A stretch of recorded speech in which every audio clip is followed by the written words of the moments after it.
നമസ്കാരം, മലയാളി വാർത്തയിലേക്ക് സ്വാഗതം. 3 മണിക്കൂർ നീണ്ടുനിന്ന എൻഫോഴ്സ്മെന്റ് ഡയറക്ടറേറ്റിന്റെ പരിശോധന ഇന്ന് തലസ്ഥാനത്ത് വീണ്ടും നടന്നത് നാടകീയമായ രംഗങ്ങൾ. നമുക്കറിയാവുന്നതുപോലെ തന്നെ ഇന്നത്തെ ദിവസം UDF സർക്കാരിന്റെ ബജറ്റ് അവതരിപ്പിക്കുന്ന ദിവസമായിരുന്നു. മാധ്യമ ശ്രദ്ധയെല്ലാം അവിടേക്കായിരുന്നു. ഈ സാഹചര്യത്തിൽ തലസ്ഥാനത്ത് അരങ്ങേറിയ മറ്റൊരു സംഭവം, അതായത് പ്രതിപക്ഷ നേതാവ് പിണറായി വിജയന്റെ മകൾ വീണ വിജയന്റെ മാസപ്പടി കേസുമായി ബന്ധപ്പെട്ടുള്ള അന്വേഷണമൊക്കെ പുരോഗമിക്കുകയാണ്. അതിനിടയിൽ വീണയുടെ അക്കൗണ്ടുകളുള്ള അല്ലെങ്കിൽ ലോക്കറുള്ള അക്കൗണ്ടുള്ള HDFC ബാങ്കിൽ ഇന്ന് എൻഫോഴ്സ്മെന്റ് ഡയറക്ടറേറ്റ് ഉദ്യോഗസ്ഥർ പരിശോധന നടത്തിയിരുന്നു. ഇന്ന് എനിക്ക് പിന്നിൽ കാണുന്ന ഈ HDFC ബാങ്കിലായിരുന്നു എൻഫോഴ്സ്മെന്റ് ഡയറക്ടറേറ്റ് സംഘം എത്തിയത്. വീണ ടിക്കൊപ്പം എത്തിയായിരുന്നു ഇന്ന് ഇവിടെ പരിശോധന നടത്തിയത്. പ്രത്യേകിച്ച് വീണയ്ക്ക് അക്കൗണ്ടുകളുണ്ട്, അതുപോലെ തന്നെ ലോക്കറുള്ള ഒരു അക്കൗണ്ട് അത് HDFC ബാങ്കിലാണ് ഉള്ളത്. അപ്പോൾ അത് പരിശോധിക്കുക. പ്രത്യേകിച്ച് ഈ കേസുമായി ബന്ധപ്പെട്ടുള്ള നിർണായകമായ രേഖകൾ ഒളിച്ചു വെച്ചിട്ടുണ്ടോ മറച്ചു വെച്ചിട്ടുണ്ടോ എന്നത് അറിയുക എന്നതായിരുന്നു പ്രധാന ലക്ഷ്യം. ആ ലക്ഷ്യത്തോടെയാണ് ഇന്ന് HDFC ബാങ്കിൽ എൻഫോഴ്സ്മെന്റ് ഡയറക്ടറേറ്റ് എത്തിയതും വീണയുടെ അക്കൗണ്ടുള്ള ഈ ബാങ്കിൽ എത്തിയതും പരിശോധന നടത്തിയതും. ലോക്കർ സംവിധാനമുള്ള ഒരു അക്കൗണ്ട് ആണ് ഇവിടെ ഉള്ളത്. അതുകൊണ്ട് തന്നെ വീണയുടെ സാന്നിധ്യത്തിലാണ് ഈ അക്കൗണ്ട് തുറന്ന് പരിശോധിച്ചത് എൻഫോഴ്സ്മെന്റ് ഡയറക്ടറേറ്റ്. ED ഉദ്യോഗസ്ഥരടക്കം എത്തിയാണ് ഇന്നിവിടെ പരിശോധന നടത്തിയത്. പ്രത്യേകിച്ച് വീണ പറഞ്ഞ വരുമാനം നമുക്കറിയാവുന്നതുപോലെ തന്നെ കഴിഞ്ഞ ദിവസങ്ങളിൽ വീണ ടിയെ എൻഫോഴ്സ്മെന്റ് ഡയറക്ടറേറ്റ് ചോദ്യം ചെയ്തിരുന്നു. 8 മണിക്കൂറോളം നീണ്ടുനിന്ന ചോദ്യം ചെയ്യലായിരുന്നു കഴിഞ്ഞ ദിവസങ്ങളിൽ നടന്നത്. ഇതുമായി ബന്ധപ്പെട്ട് ഈ ചോദ്യം ചെയ്യലിൽ കിട്ടിയ നിർണായകമായ വിവരങ്ങൾ, ആ വിവരങ്ങളുടെ അടിസ്ഥാനത്തിൽ, അതായത് ഈ ചോദ്യം ചെയ്യലിൽ കിട്ടിയ നിർണായകമായ വിവരങ്ങൾ അതിന്റെ അടിസ്ഥാനത്തിലാണ് അതിന്റെ ഒരു തുടരന്വേഷണം എന്ന ഒരു വിധേനയാണ് ഇപ്പോൾ HDFC ബാങ്കിലെത്തി ഇത്തരത്തിലൊരു നിർണായകമായ പരിശോധന എൻഫോഴ്സ്മെന്റ് ഡയറക്ടറേറ്റ് നടത്തിയത്.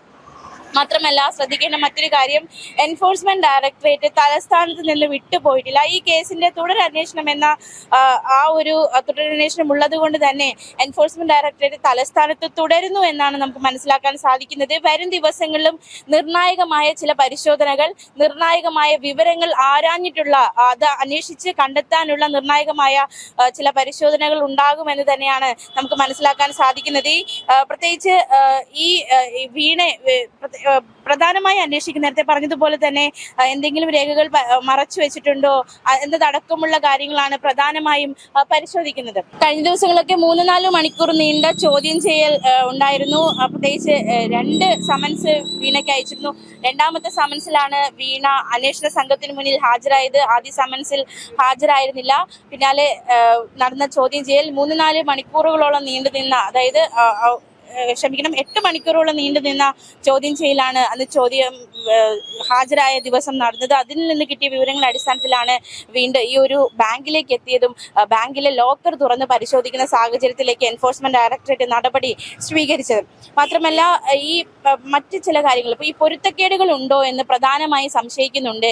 ഈ പറഞ്ഞ കാര്യങ്ങളിൽ എന്തെങ്കിലും പൊരുത്തക്കേടുകൾ ഉണ്ടോ, അത്തരത്തിലൊരു അന്വേഷണം കൂടി നടത്തുന്നുണ്ട്. അത്തരത്തിൽ പൊരുത്തക്കേടുകൾ ഉണ്ടെങ്കിൽ അത് മാറ്റി എന്തെങ്കിലും മറയ്ക്കാൻ ശ്രമിക്കുന്നുണ്ടോ എന്നതടക്കമുള്ള കാര്യങ്ങളൊക്കെ അറിയേണ്ടതായിട്ടുണ്ട്. എന്തായാലും ഈ ഒരു കേസ് എക്സാലോജിക്, അതുപോലെ തന്നെ CMRL എക്സാലോജിക് മാസപ്പടി കേസുമായി ബന്ധപ്പെട്ട് നിർണായകമായ ഒരു ഘട്ടമാണ് ഇന്ന് കഴിഞ്ഞത്. ഈ ഒരു ബാങ്ക് ലോക്കർ തുറന്ന് പരിശോധിച്ച് അതിൽ നിന്ന് എന്തെങ്കിലും തെളിവുകൾ കിട്ടിയിട്ടുണ്ടോ എന്നതൊരു ചോദ്യമാണ്. തീർത്തും അത്തരത്തിൽ നിർണായകമായ തെളിവ് കിട്ടിയിട്ടുണ്ടെങ്കിൽ തീർച്ചയായിട്ടും വരും ദിവസങ്ങളിൽ അതുമായി ബന്ധപ്പെട്ടുള്ള നടപടികളിലേക്ക് എൻഫോഴ്സ്മെന്റ് ഡയറക്ടറേറ്റ് കടക്കുമെന്ന കാര്യത്തിൽ സംശയമില്ല.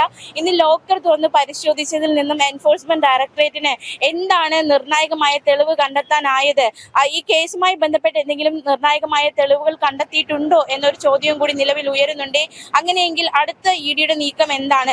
വീണ്ടും ചോദ്യം ചെയ്യാൻ വിളിപ്പിക്കുമോ?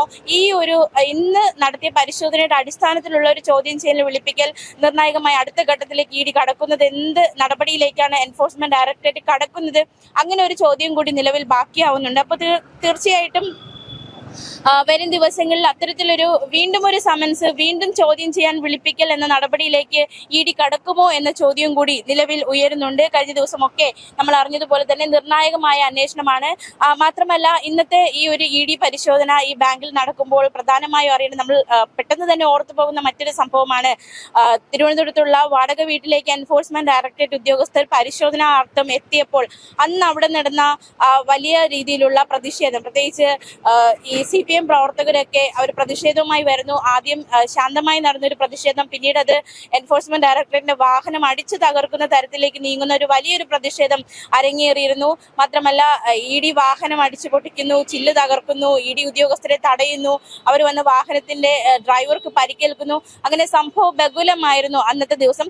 അത്തരത്തിലുള്ള സംഭവം കൂടി ഇന്നത്തെ ഈ പരിശോധന നടക്കുമ്പോൾ തീർത്തും സ്മരിച്ചു പോകുന്ന സാഹചര്യമാണ്. എന്തായാലും അത്തരത്തിലുള്ള യാതൊരു പ്രതിഷേധവും പിന്നീട് അങ്ങോട്ട് ചോദ്യം ചെയ്യലിന് വിളിപ്പിക്കുമ്പോഴും സമൻസ് അയക്കുമ്പോഴും ഇത്തരത്തിലുള്ള നിർണായകമായ ഒരു പരിശോധന നടത്തുമ്പോഴൊന്നും പിന്നീട് അത്തരത്തിലൊരു പ്രതിഷേധമൊന്നും പ്രവർത്തകരുടെ ഭാഗത്തുനിന്ന് ഉണ്ടായിട്ടില്ല എന്നതും ഏറ്റവും പ്രധാനമായ കാര്യം തന്നെയാണ്. അതുപോലെ തന്നെ നിർണായകമായ ഘട്ടത്തിലേക്ക് അന്വേഷണം കടക്കുന്നു. അതിലേറ്റവും ശ്രദ്ധേയമായ ഒരു കാര്യം കേന്ദ്രസേനയുടെ ഒരു സുരക്ഷ ഒരുക്കിയിട്ടാണ് ED ഇന്ന് എത്തിയത്. ആ സുരക്ഷ ഒരുക്കാൻ തന്നെ കാരണം കഴിഞ്ഞ ദിവസങ്ങളുണ്ടായ, അതായത് പ്രതിപക്ഷ നേതാവിന്റെ വാടക വീട്ടിൽ നടത്തിയ പരിശോധനയ്ക്കിടെയുണ്ടായ നാടകീയ സംഭവ വികാസങ്ങളുടെ അടിസ്ഥാനത്തിൽ കേന്ദ്രസേനയുടെ ശക്തമായ സുരക്ഷയിലാണ് ഇന്ന് ഈ HDFC ബാങ്കിൽ അവർ പരിശോധനയ്ക്ക് എത്തിയത്. ഈ ബാങ്ക് കേന്ദ്രസേന വളഞ്ഞിരുന്നു. കേന്ദ്രസേനയുടെ കനത്ത സുരക്ഷയിലായിരുന്നു ED ഉദ്യോഗസ്ഥർ ഇന്നിവിടെ പരിശോധനയ്ക്ക് എത്തിയതെന്നതും ഏറ്റവും പ്രധാനമാണ്. കനത്ത സുരക്ഷ. ഇനി അത്തരത്തിൽ എന്തെങ്കിലും പ്രതിഷേധം ഉണ്ടാകുമോ, അല്ലെങ്കിൽ എന്തെങ്കിലും പ്രതിഷേധ രീതിയിൽ തടയാൻ സാഹചര്യം ഉണ്ടാകുമോ എന്ന ഒരു സാഹചര്യമൊക്കെ മുന്നിലെടുത്താണ് ഇന്ന് കേന്ദ്രസേനയുടെ കൂടി ഒരു സഹകരണത്തോടെ അവരെ കൂടി സംരക്ഷണത്തിലാണ് ഇന്ന് ED ഉദ്യോഗസ്ഥർ ഇവിടെ എത്തിയതെന്നതും ഏറ്റവും പ്രധാനമാണ്. ഇനി വരും ദിവസങ്ങളിൽ എന്താണ് EDയുടെ നീക്കം? ചോദ്യം ബാക്കിയാവുകയാണ്. നിർണായകമായ നീക്കങ്ങൾ EDയുടെ ഭാഗത്തു നിന്നുണ്ടാകുമെന്ന് തന്നെയാണ് കരുതുന്നത്. അതിൽ ഏറ്റവും പ്രധാനപ്പെട്ടത് നേരത്തെ സൂചിപ്പിച്ചതുപോലെ ഇനിയും ചോദ്യം ചെയ്യലിന് വിളിപ്പിക്കുമോ എന്നതൊരു ചോദ്യമായി തന്നെ ഉയരുകയാണ്. എന്തായാലും കഴിഞ്ഞ ദിവസങ്ങളൊക്കെ ഉണ്ടായിരുന്ന ചോദ്യം ചെയ്യൽ, ആ ചോദ്യം ചെയ്യലൊക്കെ നമ്മൾ അറിഞ്ഞ കാര്യം നിർണായകമായ പല ചോദ്യങ്ങൾ, പ്രത്യേകിച്ച് ഈ പണം, അതായത് എക്സാലോജിക് CMRL എന്തിന് പണം നൽകി, ഈ 1.78 കോടി രൂപ എന്തിന്റെ അടിസ്ഥാനത്തിലാണ് കൈപ്പറ്റിയത്, എന്തിനു വേണ്ടിയിട്ടാണ് കൊടുത്തത്, എന്തിനു വേണ്ടിയാണ് വിനിയോഗിച്ചത്, ഈ തുക എവിടെയാണ്, എന്തിനു വിനിയോഗിച്ചു, ഈ തുകയ്ക്ക് പകരം കിട്ടിയത് എന്താണ് എന്നതടക്കമുള്ള നിർണായകമായ ചോദ്യങ്ങൾ. അതിന് ഇതുവരെ ഉത്തരം കിട്ടിയിട്ടില്ല. ഈ ചോദ്യത്തിന് ഉത്തരം അറിയുക എന്നാണ് വീണയിൽ നിന്ന് പ്രധാനമായും എൻഫോഴ്സ്മെന്റ് ഡയറക്ടറേറ്റ് ചോദ്യം ചെയ്യലോട് ഉദ്ദേശിക്കുന്നത്. ഈ പണം എന്തിനു വിനിയോഗിച്ചു എന്ന് അറിയുകയാണ് ഏറ്റവും പ്രധാനപ്പെട്ട കാര്യം. അതിന് കൃത്യമായ മറുപടി കിട്ടുക എന്ന ലക്ഷ്യത്തോടെയാണ് എൻഫോഴ്സ്മെന്റ് ഡയറക്ടറേറ്റ് ഈ അന്വേഷണം നടത്തുന്നത്. എന്തായാലും നിർണായകമായ രേഖകൾ കണ്ടെത്തിയിട്ടുണ്ടോ, ഇനി എന്തൊക്കെയാണ് EDയുടെ നീക്കം ഈ കേസുമായി ബന്ധപ്പെട്ട്, അങ്ങനെ ഒരുപാട് ചോദ്യങ്ങൾ ബാക്കി നിൽക്കുകയാണ്. പ്രത്യേകിച്ച് പ്രതിപക്ഷ നേതാവ് പിണറായി വിജയൻ, അദ്ദേഹം ഇന്ന് നിയമസഭയിലായിരുന്നു. ആ സമയത്താണ് ഇവിടെ ഇത്തരത്തിലൊരു പരിശോധനയൊക്കെ നടക്കുന്നത്. എന്തായാലും നേരത്തെ വലിയ പ്രതിഷേധം ഉണ്ടാകുമോ എന്ന ചോദ്യം ഉയർന്നു. അത്തരത്തിലൊരു പ്രതിഷേധമൊന്നും ഉണ്ടായിട്ടില്ല.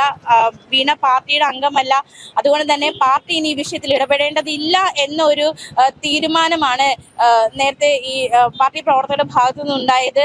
പ്രതിപക്ഷ നേതാവിന് അല്ലെങ്കിൽ പാർട്ടി പ്രവർത്തകനായ പിണറായി വിജയൻ എന്തെങ്കിലും വിഷയം ഉണ്ടാകുമ്പോൾ അദ്ദേഹത്തെ വേട്ടയാടുന്നുണ്ടെങ്കിൽ ഉറപ്പായിട്ട് പാർട്ടി പ്രതികരിക്കും. മറിച്ച് പാർട്ടിയിൽ അംഗമല്ലാത്ത അദ്ദേഹത്തിന്റെ മകൾക്കെതിരെ എന്തെങ്കിലും നീക്കം നടന്നാൽ അതിൽ പാർട്ടി ഇടപെടേണ്ടതില്ല എന്നൊരു തീരുമാനത്തിലേക്ക് പാർട്ടി പ്രവർത്തകർ നേരത്തെ എത്തിയിരുന്നു. അതുകൊണ്ട് തന്നെ ഇനി അത്തരത്തിലുള്ള പ്രതിഷേധങ്ങളൊന്നും പാർട്ടിയുടെ ഭാഗത്തുനിന്നും ഉണ്ടാകുമെന്നും കരുതുന്നില്ല. അപ്പൊ എന്തായാലും ഇന്നത്തെ ദിവസത്തെ ഒരു സംഭവ വികാസം എന്ന് പറയുന്നത് ഇതാണ്. ഏറ്റവും നിർണായകമായ അന്വേഷണം. ED ആ ലോക്കർ തുറന്ന് അക്ഷരാർത്ഥത്തിൽ ഒരു, അതായത് ലോക്കർ കുത്തി തുറക്കുക എന്ന് വേണമെങ്കിൽ നമുക്ക് പറയാവുന്നതുപോലെ തന്നെ ലോക്കർ തുറന്ന് പരിശോധന നടത്തിയിരിക്കുകയാണ്. നിർണായകമായ തെളിവുകൾ കിട്ടിയിട്ടുണ്ടോ, അതിന്റെ അടിസ്ഥാനത്തിലുള്ള EDയുടെ അടുത്ത നീക്കം എന്താണ്, അങ്ങനെ ഒരുപാട് ചോദ്യങ്ങൾ ബാക്കിയാവുകയാണ്. പ്രത്യേകിച്ച് ഈ IT സേവനങ്ങളെ സംബന്ധിച്ച് CMRL പ്രതിനിധികളുമായി നേരിട്ടായിരുന്നു ചർച്ച എന്ന് വീണ മൊഴി നൽകിയിട്ടുണ്ട്. വീണയുടെ മൊഴിയും ഏറ്റവും പ്രധാനമാണ്. വീണ കഴിഞ്ഞ ദിവസങ്ങളൊക്കെ EDക്ക് മുന്നിൽ 172ഓളം ചോദ്യങ്ങളാണ് എൻഫോഴ്സ്മെന്റ് ഡയറക്ടറേറ്റ് വീണയ്ക്ക് മുൻപിൽ ഉയർത്തിയത്. ആ ചോദ്യങ്ങളിൽ എന്തുത്തരമാണ് നൽകിയത് എന്നത് ഒരു, അതായത് തനിക്ക് മനസ്സറിവില്ലാത്ത കാര്യങ്ങളാണ് നടന്നത് എന്ന ഒരു മറുപടിയാണ് വീണയുടെ ഭാഗത്തു നിന്നുണ്ടായതെന്നാണ് മനസ്സിലാക്കാൻ സാധിക്കുന്നത്. അങ്ങനെയെങ്കിൽ ആരുടെ മനസ്സറിവോടെയാണ് ഈ ഒരു വലിയ തട്ടിപ്പ് നടന്നത്, അല്ലെങ്കിൽ ഈ ഒരു സംഭവം നടന്നത് എന്ന ചോദ്യം ഒരു വശത്ത് ബാക്കിയാകുന്നു. ആ വ്യക്തിയിലേക്ക് ഉടൻ എത്തുമോ ED എന്നതും ഒരു ചോദ്യം തന്നെയാണ്. വരും ദിവസങ്ങളിൽ ഈ ചോദ്യങ്ങൾക്കുള്ള മറുപടി കിട്ടും. പ്രത്യേകിച്ച് മാസപ്പടിയിൽ, അതായത് ഈ ഒരു ലിസ്റ്റ്, പണം കൈപ്പറ്റിയ ഒരു ലിസ്റ്റ്, PV എന്നും അതുപോലെ തന്നെ മറ്റു ചില ചുരുക്കപ്പേരുകളിലൊക്കെ ഉണ്ടായിട്ടുള്ള ചില പേരുകൾ, അതിലേക്കൊക്കെ എൻഫോഴ്സ്മെന്റ് ഡയറക്ടറേറ്റ് വേഗത്തിൽ എത്തുമോ എന്നൊരു ചോദ്യം കൂടി ഉയരുന്നുണ്ട്. എന്തായാലും നിലവിൽ എൻഫോഴ്സ്മെന്റ് ഡയറക്ടറേറ്റ് തലസ്ഥാനം വിട്ടു പോയിട്ടില്ല. അവർ തലസ്ഥാനത്ത് തന്നെ തുടരുകയാണ്. വരും ദിവസങ്ങളിൽ നിർണായകമായ നീക്കങ്ങൾ EDയുടെ ഭാഗത്ത് നിന്നുണ്ടാകുമെന്ന് തന്നെയാണ് കരുതുന്നത്. ഇനി രാഷ്ട്രീയ കേരളം പ്രത്യേകിച്ച് അത്തരത്തിൽ എന്തെങ്കിലും തെറ്റായി കണ്ടെത്തിയാൽ വീണ അറസ്റ്റിലേക്ക് നീങ്ങുകയാണെങ്കിൽ അതുണ്ടാക്കാവുന്ന രാഷ്ട്രീയ കോളിളക്കങ്ങൾ നമുക്ക് ഊഹിക്കാവുന്നതേ ഉള്ളൂ. പ്രതിപക്ഷ നേതാവാണ് പിണറായി വിജയൻ. അദ്ദേഹത്തിന്റെ മകൾ ഒരു കേസിൽ, ഇത്തരത്തിലുള്ള കേസിൽ അറസ്റ്റിലേക്ക് നയിക്കപ്പെടുകയാണെങ്കിൽ അദ്ദേഹത്തിന് പ്രതിപക്ഷ സ്ഥാനം രാജിവെക്കേണ്ടി വരും. അങ്ങനെ ഒരുപാട് രാഷ്ട്രീയപരമായിട്ടുള്ള ചില സങ്കീർണതകൾ മുന്നിൽ നിൽക്കുകയാണ്. എന്തായാലും വലിയൊരു രാഷ്ട്രീയ കോളിളക്കമുണ്ടാക്കിയ ഈ കേസിൽ വരും ദിവസങ്ങൾ എന്തായിരിക്കും ഇഡിയുടെ നീക്കമെന്ന് കാത്തിരുന്ന് കാണാം. എന്നാൽ ഇന്നത്തെ ദിവസം ഏറ്റവും നിർണായകമായ ഒരു പരിശോധന ഈ ബാങ്കിലെത്തി ബാങ്കിൽ ലോക്കർ തുറന്ന് ഇഡി നടത്തിയിരിക്കുകയാണ്.